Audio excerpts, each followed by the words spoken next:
स्वराज्य न्यूज मराठी, माझा हक्क, माझं राज्य, स्वराज्य। नाशिकमध्ये पुन्हा एकदा मोठा धक्कादायक प्रकार समोर आलाय।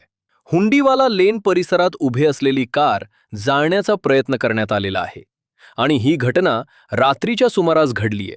अज्ञात समाजकंटकांनी उभ्या असलेल्या कारवर पेट्रोल टाकत आग लावण्याचा प्रयत्न केलाय। या घटनेमुळे परिसरात काही काळ भीतीचं वातावरण निर्माण झालेलं होतं। दरम्यान संपूर्ण घटना परिसरातील सीसीटीव्ही कॅमेरामध्ये कैद झालीय। पोलिसांना महत्त्वाचे धागेदोरे मिळालेत। भद्रकाली पोलीस ठाण्यात अज्ञात आरोपीनं विरोधात गुन्हे दाखल करण्यात आले, तर पोलिसांकडून पुढील तपास सुरू आहे। सीसीटीव्ही फुटेजच्या आधारे आरोपींचा शोध घेतला जात असून लवकरच आरोपींना अटक होण्याची शक्यता व्यक्त केली जाते। नाशिकमधील हुंडीवाला लेन परिसरातील हा प्रकार आहे। हल्ली नाशिकमध्ये गुन्हेगारांची दहशत मोठ्या प्रमाणात वाढलीय।